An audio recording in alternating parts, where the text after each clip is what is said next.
Hello guys, तो science की class में आपका स्वागत है। कल हमने पूरा थ्योरेटिकल पढ़ा था, आज पूरा हम उसका डेरिवेशन न्यूमेरिकल ये करने वाले हैं। ठीक है, तो क्या है भैया आज का topic, universal law of gravitation क्या होता है। मैंने कल आपको एक लॉ बताया था कि कोई भी ऑब्जेक्ट होता है वो दूसरे ऑब्जेक्ट को अपनी तरफ खींचता ही खींचता है। फिर मैंने एग्जांपल दिया था, जैसे एप्पल है, एप्पल भी अर्थ को खींचने की कोशिश करे, अर्थ भी एप्पल को खींचते, क्यों नहीं खींच पाती उसका लॉजिक मैं आपको कल बता चुका हूँ। आज बात करते हैं यूनिवर्सल लॉ ऑफ ग्रेविटेशन का। इसका डेफिनेशन आती है, डायरेक्टली पूछ सकते हैं आपके एग्जाम में कि what is universal law of gravitation. मैं बुक के अंदर यानी चैप्टर के अंदर जो क्वेश्चन है वो भी करवाने वाला हूँ। ठीक है, चाहे वो एग्जाम्पल हो या थियोरेटिकल क्वेश्चन होता है, जैसे होता है ना कि जैसे आपको बताता हूँ अभी मैं कि आपका ये जो क्वेश्चंस करके लिखा होता है, बड़ा सा क्यू लगा के क्वेश्चन लिखे होते हैं अंदर, वो भी बताऊँगा। इंपॉर्टेंट होते हैं, चैप्टर के लास्ट के क्वेश्चन भी होंगे और भी क्वेश्चन बन के आएंगे, वो भी बता दूंगा। ठीक है, अब पढ़ो।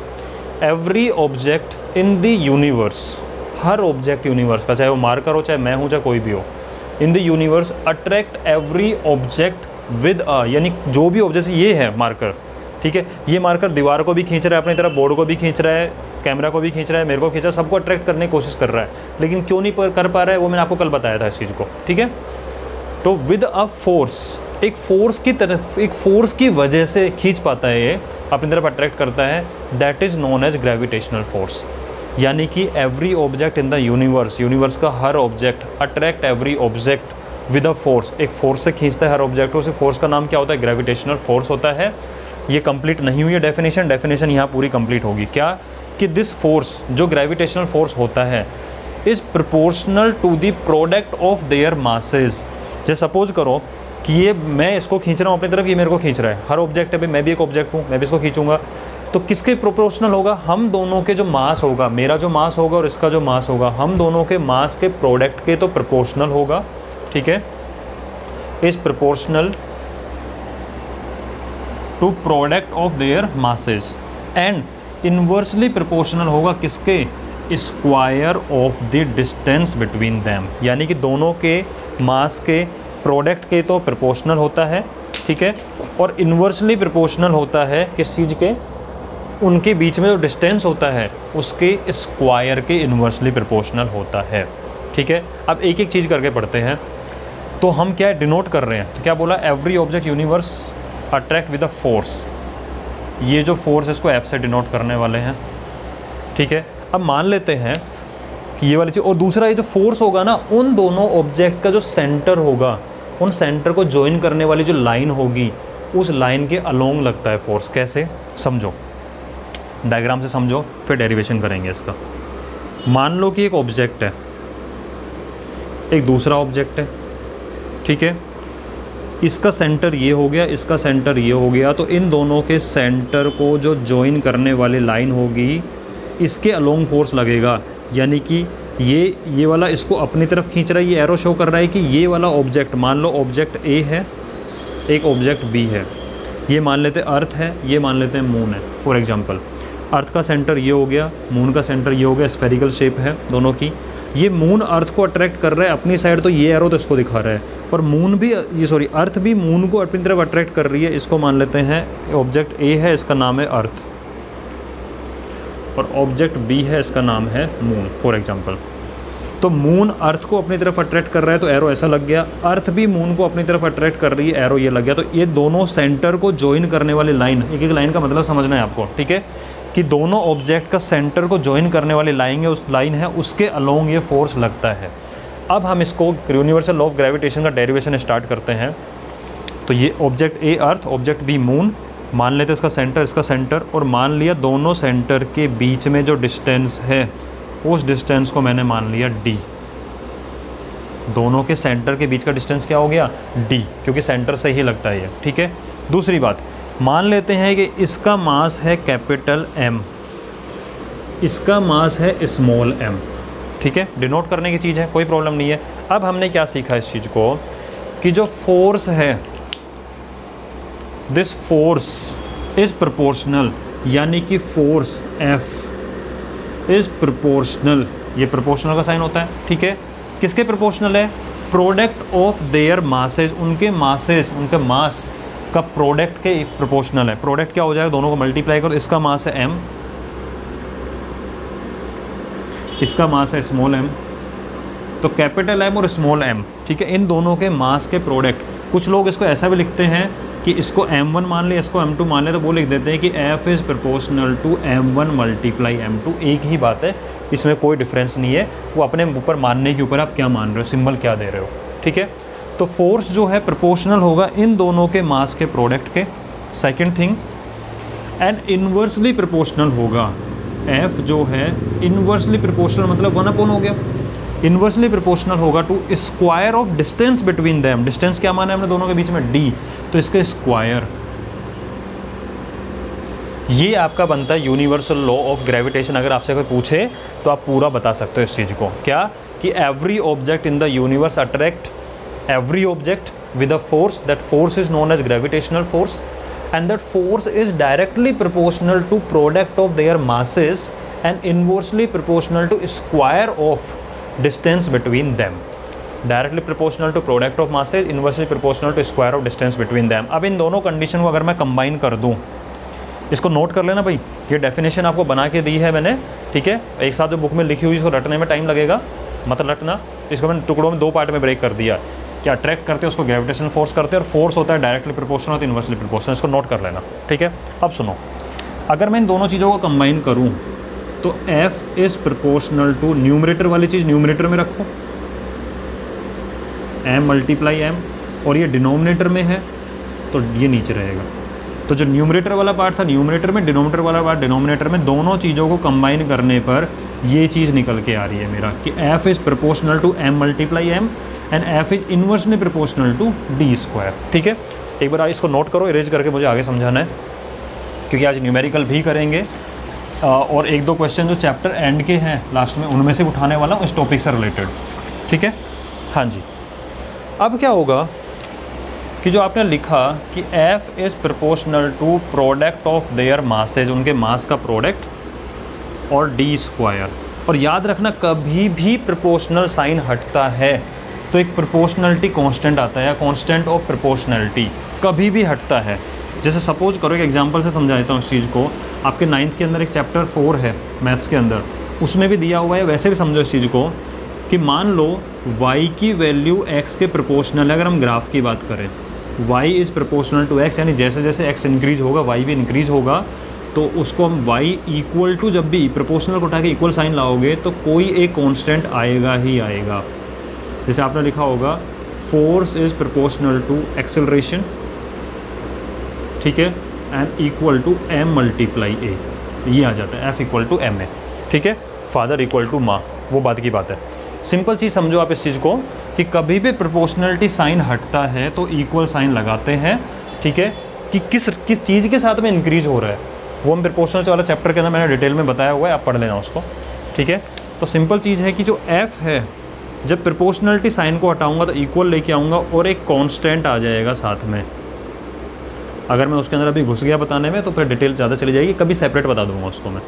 और अपॉन है d स्क्वायर, यानी मैंने जैसे ही प्रोपोर्शनलिटी साइन को हटाया, तो याद रख लेना कि कभी भी आप प्रोपोर्शनलिटी साइन को हटा के इक्वल साइन लाते हो तो एक प्रोपोर्शनलिटी कांस्टेंट आता ही आता है।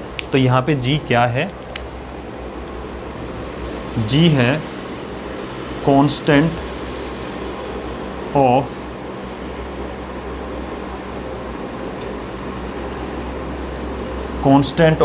प्रोपोर्शनलिटी।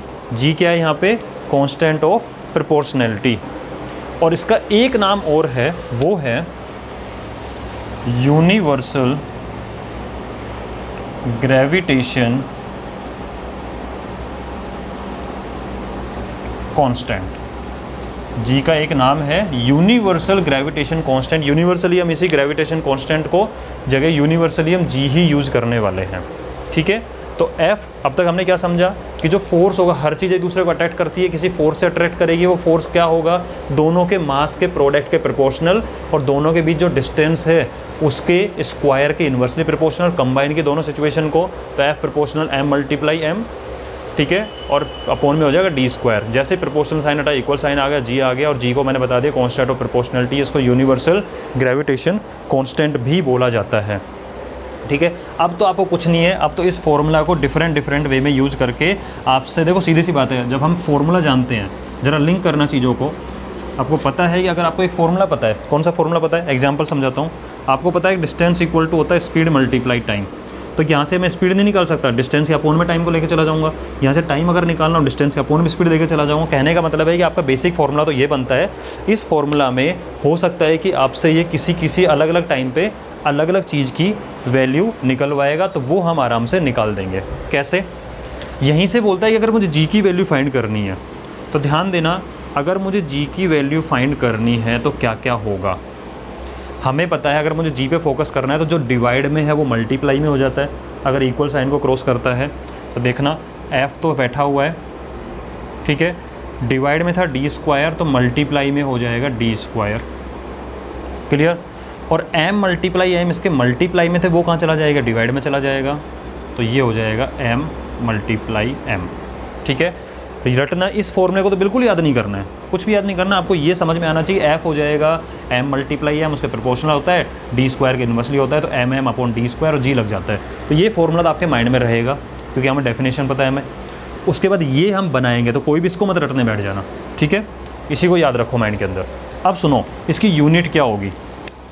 तो यहाँ पे एफ है फोर्स, इसको बोलते हैं एसआई यूनिट। एक टॉपिक समझाता हूँ पहले मैं, चलो पहले इसकी यूनिट लिख देते, फिर आपको बताता हूँ एसआई यूनिट होती क्या है। देखो, फोर्स की यूनिट होगी, हर किसी की यूनिट लिख दो, तो फोर्स की यूनिट है न्यूटन, जिसको कैपिटल एन से डिनोट किया जाता है।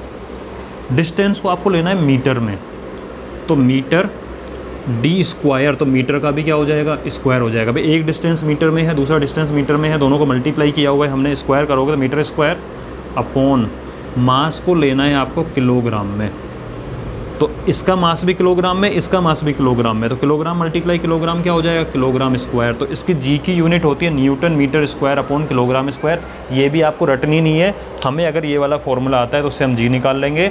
फोर्स की यूनिट न्यूटन, डी की यूनिट डिस्टेंस के मीटर और मास की यूनिट किलोग्राम। क्योंकि जब कभी भी आपको न्यूमेरिकल सोल्व करो इससे रिलेटेड, तो याद रखना फोर्स को न्यूटन में ही लेना है, डिस्टेंस को मीटर में ही लेना है, अगर किलोमीटर गिवन है तो भी मीटर में कन्वर्ट करेंगे, मास को किलोग्राम में लेना, अगर ग्राम में गिवन तो किलोग्राम में कन्वर्ट करके यही फॉर्मूला लगेगा।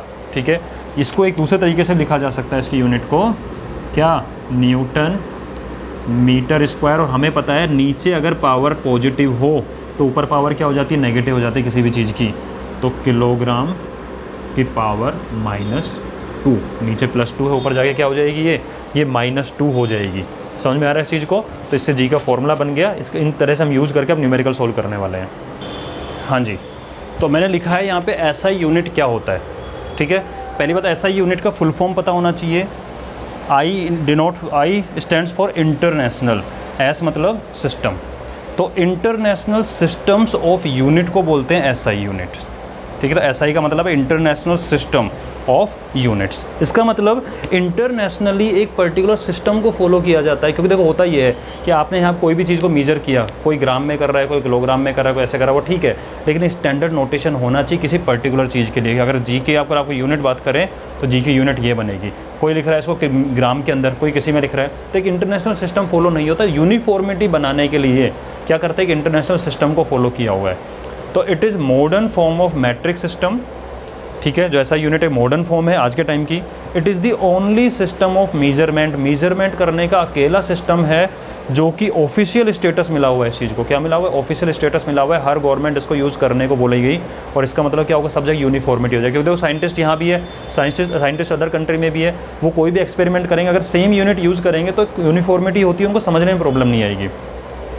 इन nearly every country of the world की लगभग सारी कंट्री के अंदर ये वाला सिस्टम यूज़ किया जाता है, इसको बोलते हैं एसआई यूनिट। ठीक है, एक बार इसको नोट करो। अब इसके बाद मैं आपको लेके आता हूँ कि न्यूमेरिकल कैसे करना है और इसकी जी की वैल्यू क्या करनी है आपको। ठीक है, देखो जी की एक वैल्यू है, मैं लिख देता हूँ एक बार, इसको पॉज करके एक बार लिख देता हूँ, यहाँ तक नोट करो आप। हाँ जी, तो नेक्स्ट पॉइंट है, अच्छा पॉइंट है, कुछ बच्चे होते हैं इन चीज़ों को अवॉइड करते हैं बुक से पढ़ते टाइम पे, बेटा वही एक एवरेज स्टूडेंट और एक अच्छे स्टूडेंट का डिफरेंस है। क्या इन्फॉर्मेशन गिवन है कि the value of G was found by Henry Cavendish 1731 से 1810 के बीच में हुए थे ये। ठीक है, by using a sensitive balance, इन्होंने वैल्यू फाइंड की थी। तो बच्चे क्या करते हैं, बच्चे सिंपल एक चीज़ कर लेते हैं इस चीज़ को कि सर ये इन्फॉर्मेशन क्या काम आएगी, क्या साइंटिस्ट के नाम भी याद करते हैं। कॉमन क्वेश्चन होता है, सर साइंटिस्ट के नाम भी याद करने आ रहे हैं यार, आपको नॉलेज, आपको खुद को बढ़ानी है अपनी नॉलेज। आपको एक एवरेज स्टूडेंट नहीं बनना है, आपको बनना लगना चाहिए कि हाँ यार ये बच्चे को नॉलेज है, ठीक है, आप किसी से बात भी कर सकते हो। तो लोग तो ये याद करते हैं सिंपली कि जी की जो एक्सेप्टेबल वैल्यू है, यानी कि जी की जो वैल्यू हम यूज़ करते हैं कैलकुलेट करी हुई है, वो है 6.673 मल्टीप्लाई 10⁻⁻11 न्यूटन मीटर स्क्वायर पर किलोग्राम स्क्वायर, ठीक है। ये जी की वैल्यू है जो यूज़ करने वाले इन्होंने फाइंड की थी। लेकिन अगर बच्चों को मतलब एवरेज से ऊपर उठना है आपको, ठीक है, तो आपको ये भी याद होना चाहिए कि किसने की थी, इन्होंने की थी, हेनरी कैवेंडिश ने की थी, ठीक है। किसका यूज़ करके की थी, सेंसिटिव बैलेंस का। तो ये इन्फॉर्मेशन ही ऐसी चीज़ होती है जो आपको एवरेज से ऊपर लेके जाती है, तो ये ज़रूर याद करा करो, ठीक है। और इसको ऐसे बर्डन मान के मत याद किया करो, अरे यार ये हमें काम और मिल गया। आप इसको ऐसे याद करोगे भाई नॉलेज मेरे को जितनी ज़्यादा होगी उतना ही अच्छा है मेरे लिए, ठीक है। मैं कुछ अलग दिखूंगा क्लास के अंदर अगर रिप्लाई करता हूँ मैं इन चीज़ों का, तो ठीक है ना। और ओलंपियाड वगैरह के एग्जाम होते हैं और भी एग्जाम होते हैं, ये इन्फॉर्मेशन बड़े काम की होती है, ठीक है। यहाँ तक का हो गया, ऐसा यूनिट हो गया, ये पॉइंट क्लियर हो गया। अब मैं आपको बताने वाला हूँ न्यूमेरिकल कैसे है। उससे पहले आपको एक चीज़ बता देता हूँ मिटाते मिटाते। मैंने बोला ये है यूनिवर्सल लॉ ऑफ ग्रेविटेशन। यहाँ पे यूनिवर्सल वर्ड का मतलब क्या है, यूनिवर्सल वर्ड का मतलब है कि यूनिवर्स में जितनी भी चीज़ें हैं, इस पूरे यूनिवर्स में जितनी भी चीज़ें हैं, वो ये लॉ हर चीज़ पे अप्लाई होता है, ठीक है। यूनिवर्सल लॉ है, यूनिवर्सल है मतलब हर चीज़ पे अप्लाई होगा, चाहे वो ज़मीन पे रहने वाली हो, चाहे वो पानी पे रहने वाली हो, चाहे उसका साइज़ छोटा हो, चाहे उसका साइज़ बड़ा हो, कैसा भी हो, डजेंट मैटर। अगर इस यूनिवर्स में है वो, तो इस लॉ को फॉलो करेगी। कौन से लॉ को, कि वो किसी ना किसी हर चीज़ को अट्रैक्ट करेगी अपनी तरफ। समझ में आ रहा है यहाँ पे यूनिवर्सल वर्ड का मतलब क्या है। तो जो आपकी इन्फॉर्मेशन बॉक्स में लिखी होती है ज़रूर पढ़ा करो, बर्डन मान के मत पढ़ो बेटा, मज़े लेके पढ़ो इन चीज़ को कि मुझे ये चीज़ समझनी है, मेरे को आना चाहिए। नहीं आ रहा है तो आपके पास बहुत चीज़ होती है डिस्कस करने के लिए, ठीक है। तो इस चीज़ को करो। मैं न्यूमेरिकल लेके आता हूँ, न्यूमेरिकल कैसे सोल्व करना है आपको। हाँ जी, तो आपकी बुक का एग्जाम्पल नंबर 10.1 है चैप्टर के अंदर, उसको समझते हैं अच्छे से, क्योंकि एग्जाम्पल समझ में आ गया तो आप क्वेश्चन भी कर पाओगे। The mass of earth is 6.6 multiply 10⁻24 kg and that of moon is 7.4 multiply 10⁻22 kg। If distance between them is 3.84 multiply 10⁻5 kilometre, calculate the force exerted by the earth on moon. क्या मैं इसको उल्टा बोल सकता हूँ कि calculate the force exerted by moon on earth. भाई दोनों चीज़ एक दूसरे को इक्वल फोर्स से तो खींचती है, ठीक है, वो तो हमें पता है। ये वाली चीज़ को इक्वल फोर्स लगता है, अपोजिट डायरेक्शन में लगता है, तो बात एक ही है। तो दोनों के बीच का फोर्स आपको निकालना है। अच्छा जी, न्यूमेरिकल करने का तरीका सिंपल सा है, फिजिक्स का एक तरीका सीख लो। कभी भी या मैथ्स के अंदर है, गिवन क्या है वो लिख लो, फाइंड क्या करना है वो लिख लो। देखो स्टेप बता रहा हूँ, कभी भी न्यूमेरिकल सोल्व करना है, बच्चों को गड़बड़ी करते हैं न्यूमेरिकल में, फिजिक्स से डर भी लगता है। पहला स्टेप क्या होता है करने का, गिवन क्या क्या है वो लिखो, ठीक है। इसका सेकंड स्टेप है क्या फाइंड करना है वो लिखो, ठीक है, सिंबल की फॉर्म में लिख लो इन सब चीज़ों को। और थर्ड है जो गिवन है और जो फाइंड है उनके बीच में कोई ऐसा रिलेशन सोचो, फाइंड द रिलेशन। कोई भी एक रिलेशन सोचो जो आपने आज तक कभी पढ़ा हुआ है कि इनके बीच में कोई रिलेशन होता है, उस रिलेशन में उठा के रख दो, यानी कि फॉर्मूले के अंदर। तो ज़रूर लिखो। अगर आपने इतना भी लिख दिया ना तो, और कैलकुलेशन में मिस्टेक भी कर रहे हो तो भी मार्क्स मिल जाते हैं, ठीक है। अब सुनो इस चीज़ को, क्या क्या गिवन है। तो mass of earth is this, तो मैं मान लेता हूँ लेट मास ऑफ अर्थ, उसको मैं कैपिटल M से डिनोट कर रहा हूँ और उसकी वैल्यू है 6 मल्टीप्लाई 10⁻24 किलोग्राम। सिंबल भी वो यूज़ करो जो आपने फॉर्मूले में यूज़ किया हुआ है, ताकि हम फेमिलियरिटी रहे इस चीज़ के साथ में। तो M ये है, एंड मास ऑफ मून, जिसको स्मॉल m से डिनोट किया हमने डेरिवेशन में, तो हमें याद वही वाला फॉर्मूला रहने वाला है। तो ये हो जाएगा, मून का मास दिया हुआ है ये 7.4 मल्टीप्लाई 10⁻22 किलोग्राम, ठीक है। उसके बाद डिस्टेंस बिटवीन देम, डिस्टेंस हमने माना था d, ठीक है। ये गिवन है, सारी चीज़ें क्या है, ये गिवन है। डिस्टेंस हमें गिवन है 3.84 मल्टीप्लाई 10⁻5 किलोमीटर। रुक जाना अभी, किसी के मन में आ रहा होगा कुछ बोलने का, लेकिन मैं बता दूंगा। कैलकुलेट द फोर्स, फाइंड क्या करना है, फोर्स, ये हमें फाइंड करना है, ठीक है। अब सोचो, जो मास है, डिस्टेंस है और फोर्स है, इनके बीच में कोई रिलेशन पढ़ा है हमने, अभी तो पढ़ा है भाई। तो क्या हो जाएगा, we know that F is equal to G, mass का प्रोडक्ट अपॉन डिस्टेंस का स्क्वायर, और जी लगता है यहाँ पे। यूनिट बता देंगे किसकी क्या यूनिट है वो सब देख लेंगे यहाँ पे हम। अब मुझे बताओ जी की यूनिट क्या होती है अपनी, न्यूटन मीटर स्क्वायर पर किलोग्राम स्क्वायर। तो याद करो वहाँ पे न्यूटन था फोर्स में, तो फोर्स न्यूटन आने वाला है। न्यूटन मीटर स्क्वायर, मीटर किसके लिए यूज़ किया था हमने, डिस्टेंस के लिए यूज़ किया था, और यहाँ पे डिस्टेंस किलोमीटर में है, तो इसको मीटर में कन्वर्ट करने का कर्तव्य, परम कर्तव्य हमारा है। ठीक है, आपकी रिस्पॉन्सिबिलिटी है कि इसको मीटर में कन्वर्ट करो। तो हमें पता है किलोमीटर से मीटर में कन्वर्ट करने के लिए 1000 से मल्टीप्लाई करते हैं। क्यों करते हैं, क्योंकि 1 किलोमीटर में 1000 मीटर होते हैं। और यहाँ पे 1000 का मतलब क्या हुआ, 10 की पावर 3 हुआ या नहीं हुआ। मैं फिर बता रहा हूँ, किलोमीटर से मीटर लाने के लिए मुझे 1000 से मल्टीप्लाई करना पड़ेगा, और 1000 का मतलब होता है 10 की पावर 3। तो मैं 10 पावर 3 से मल्टीप्लाई कर रहा हूँ, क्योंकि एक्सपोनेंट के अंदर खेलना ईजी होगा, एक्सपोनेंट में ही खेलना, वरना 10 की पावर 24 को अगर आप लिखने लगे ना 1000000024, तो हो गया हमारा काम। ठीक है, ये हो गया, और ये कन्वर्ट हो गया मीटर में। तो याद करो न्यूटन, ओके कोई प्रॉब्लम नहीं, न्यूटन में आ जाएगा। मीटर, मीटर में कन्वर्ट कर लिया। ठीक है, किलोग्राम, किलोग्राम में ऑलरेडी दिया हुआ, यानी कि जो यूनिट हमें जैसी होती है ऐसा यूनिट, उस सारी यूनिट में हम कन्वर्ट कर चुके हैं। ये चीज़ होगी, इसको नोट कर लो फटाफट से। ठीक है, अब मैं वैल्यू रख रहा हूँ इसके अंदर।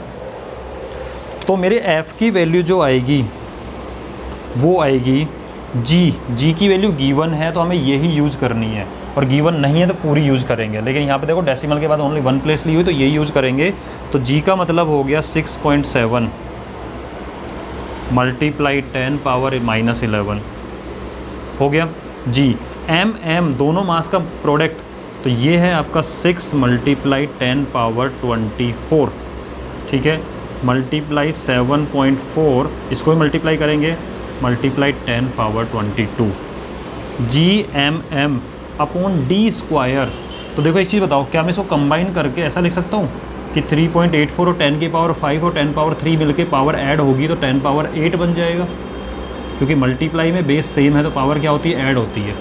ठीक है, तो ये हो जाएगा 3.84 मल्टीप्लाई 10 पावर 8 का स्क्वायर। अगर आप यहाँ तक भी लेके आ गए ना, तब भी आपको मार्क्स मिलेंगे। ठीक है, आगे का अगर गलत हो भी जाता है इन केस हमसे, लेकिन गलत क्यों करेंगे, कैलकुलेशन हमें अच्छी करनी है अपनी, राइट। हाँ जी, अब मैं मिटा दूँ सारी चीज़ों को, लिख तो चुके ही हैं, अब लिखते हैं। देखो सारी वैल्यू को पास पास लिख लो, तरीका यही होता है सोल्व करने का कि 6.7 है, लिख लो उसको पास में। फिर उसके बाद में ये वैल्यू ढूंढो 6, फिर उसके बाद वैल्यू ढूंढो 7.4, फिर एक्सपोनेंट वालों को साथ लेके आओ, 10 पावर -11, फिर 10 पावर 24 और फिर 10 पावर 22। ठीक है, और अपोन में है 3.84 का भी स्क्वायर होगा, तो 3.84 मल्टीप्लाई में 3.84, और 10 पावर 8 का भी स्क्वायर होगा, ये कुछ ऐसा हो जाएगा दोनों का स्क्वायर। तो 10 पावर 8 का स्क्वायर 10 पावर 8 पावर 2। ठीक है, ए की power m power n, a power mn, 8 multiply two 16, तो ये 10 पावर 16 हो जाएगी। ठीक है, अब देखो भाई, इसको सोल्व करने का काम आपका है, ये मैं आपको सिखा नहीं सकता, मैं आपको डायरेक्ट बता दूंगा। यहाँ पे टाइम वेस्ट करने से अच्छा है कि मैं आपको डायरेक्ट बता दूँ। ठीक है, एक्सपोनेंट कैसे खेलना है वो मैं आपको सिखा देता हूँ अभी, क्योंकि गलती आप वहीं करते हो। ये तो मल्टीप्लाई आपको करना है और आपको खुद को ही करना है। ठीक है, तो इसकी वैल्यू देखते हैं अभी क्या आती है। अभी तो लिखते हैं इसको 6.7 into 6 into 7.4 upon 3.84 multiply 3.84 multiply, देखो ये 10 की पावर 24 और 10 पावर 22, और जब मैं इसको लेके जाऊंगा 10 पावर मतलब 16 ऊपर जाके माइनस का 16 हो जाएगा। तो मैं पहले पॉजिटिव को साथ लिख लेता हूँ, तो 10 की पावर 24 और 22 ऐड होगी तो 20 20 40 और 10 पावर 46 मल्टीप्लाई 10 की पावर -11 ऑलरेडी ऊपर है, और 16 भी जब ऊपर जाएगा तो क्या हो जाएगा, 10 पावर -16 होगा कि नहीं होगा, होगा।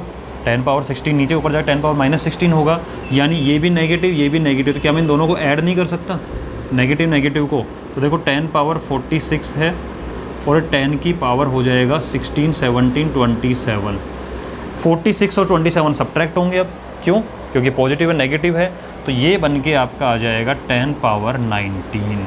क्या बनेगा, तो एक्सपोनेंट को मैंने सोल्व करके साइड में बता दिया है, ये बनेगा 10 पावर 19। ठीक है, अब मैं आपको बताता हूँ क्या होने वाला है। ये कुछ वैल्यू सोल्व करने पे आएगी आपकी 20.17 मैंने सोल्व किया था अभी, ठीक है, 20.17 और मल्टीप्लाई में 10 की पावर 19 आपका आ जाएगा और ये होगा न्यूटन। क्यों होगा न्यूटन? क्योंकि फोर्स की एसआई यूनिट न्यूटन होती है और हमने सारी चीज़ों की एसआई यूनिट ही रखी थी। लेकिन आपको अपना आंसर बुक से अगर मैच करना है तो देखो कैसे मैच होगा, क्योंकि बुक में ऐसा नहीं दिया हुआ। बुक में क्या दिया हुआ है कि दिया हुआ है 2 स्टैंडर्ड फॉर्म में लिखा हुआ है, यानी 2 के बाद पॉइंट आना चाहिए। अब आप खुद सोचो, अगर मुझे इस डेसिमल को यहाँ लेके आना है तो मुझे इसको डिवाइड करना पड़ेगा, तभी यहाँ पाएगा, इधर शिफ्ट हो पाएगा, ठीक है। और अगर डिवाइड किया है तो मुझे मल्टीप्लाई भी करना पड़ेगा, क्योंकि मैं किसी भी चीज़ को 1 से मल्टीप्लाई कर सकता हूँ। तो ऊपर भी 10 रखो, नीचे भी 10 रखो, ताकि कट के 1 रहे। और ये वाली चीज़ तो अपना काम कर देगी, याद है, standard form to usual form, usual form to standard form, ठीक है। तो ये बनेगा आपका 2.017 और मल्टीप्लाई में 10 की पावर 19 और 10 पावर 1 मल्टीप्लाई होकर बन जाएगा 10 की पावर 20 और न्यूटन आंसर आ जाएगा फोर्स का। तो अर्थ जो है मून पे इतना फोर्स लगाती है और मून भी अर्थ पे इतना ही फोर्स लगाएगा, लेकिन अपोजिट डायरेक्शन में लगाएगा, ठीक है। समझ में आ गया न्यूमेरिकल किस तरीके से सॉल्व करना है आपको, यूनिट कन्वर्ट करना है, क्या गिवन है, क्या फाइंड करना है, सब कुछ आपको फाइंड करना पड़ेगा। अब सुनो, अब आपको ध्यान दो इस चीज़ को, एक बार कैमरा के सामने लेके समझाता हूँ मैं इस चीज़ को। ये जो आपका चैप्टर पेज नंबर 134 पे क्वेश्चन दिए हुए हैं, इन क्वेश्चन को बताता हूँ, क्योंकि ये क्वेश्चन भी इंपॉर्टेंट है। क्या लिखा हुआ है? State the universal law of gravitation. मैंने डेफिनेशन बता दी कि एवरी ऑब्जेक्ट जो दूसरे ऑब्जेक्ट को अट्रैक्ट करेगा उसको एक फोर्स से अट्रैक्ट करेगा, जिसको ग्रेविटेशनल फोर्स बोलते हैं। ग्रेविटेशनल फोर्स जो होगा उन दोनों ऑब्जेक्ट के मास के प्रोडक्ट के तो प्रोपोर्शनल होगा और उनके डिस्टेंस होगा उसके स्क्वायर के इन्वर्सली प्रोपोर्शनल होगा।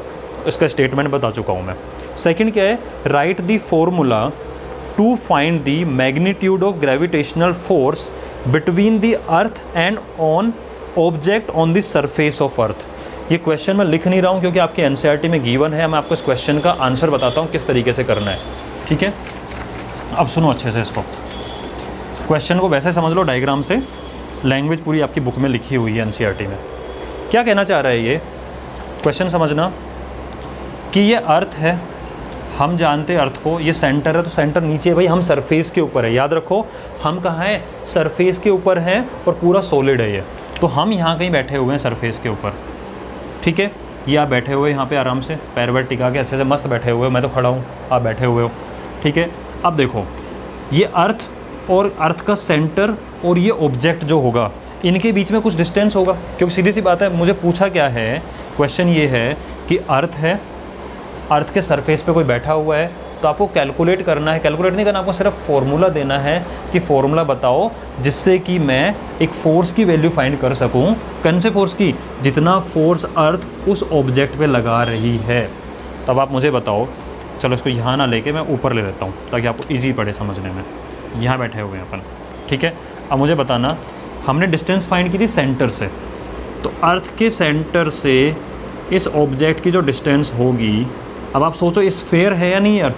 अर्थ एक स्फेरिकल शेप होती है, इसका मतलब जो डिस्टेंस होगी ये इस अर्थ की रेडियस के इक्वल होगी या नहीं होगी? हाँ, आप एक बॉल मान लो, बॉल है आपके हाथ में, बॉल के ऊपर हमने कुछ रखा हुआ है, तो बॉल का जो सेंटर है, स्फेयर जो है, उस सेंटर से बॉल की सरफेस को कहीं भी टच करोगे ऊपर आके, वो एक डिस्टेंस होगी। उस डिस्टेंस क्या बोलते हैं? हम रेडियस ही तो बोलते हैं, स्फेयर का रेडियस, ठीक है। तो आप लिखोगे लेट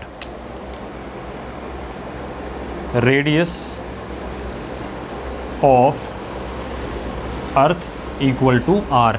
इसका मतलब जो डिस्टेंस होगा, अभी मैं खड़ा हुआ हूँ सरफेस के ऊपर, ठीक है, तो अर्थ के सेंटर से और मेरे तक जो डिस्टेंस है वो क्या होगा? रेडियस के इक्वल ही होगा, ठीक है। तो डिस्टेंस बिटवीन अर्थ, ये अर्थ सेंटर एंड ऑब्जेक्ट, वो भी किसके इक्वल हो जाएगा? इसके रेडियस के इक्वल हो जाएगा।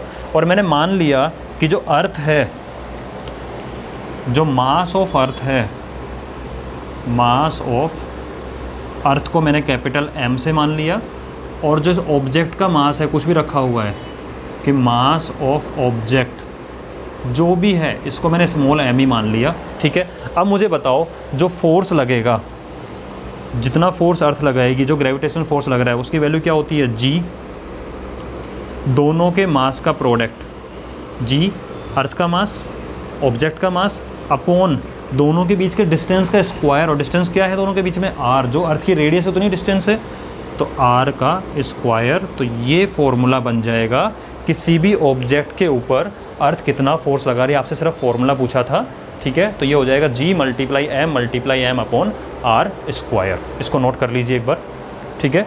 तो इससे हमें क्या, ये बात समझ में आ रही है बेटा कि रेडियस क्यों डिस्टेंस मानी है, क्योंकि अर्थ की जो सेंटर है वहाँ से लेके मेरे पैरों तक अभी जो रेडियस, जो डिस्टेंस है वो रेडियस की इक्वली तो है। हो सकता है कि मैं फर्स्ट फ्लोर पे खड़ा हूँ, सेकंड फ्लोर पे थोड़ा डिस्टेंस बढ़ जाएगा, लेकिन इतने डिस्टेंस के कंपैरिजन में, सेंटर से लेके यहाँ तक डिस्टेंस कंपैरिजन में ये डिस्टेंस नेग्लिजिबल है, तो हम उसको कंसिडर नहीं करेंगे, ठीक है। तो ये फॉर्मूला बन गया आपका, राइट।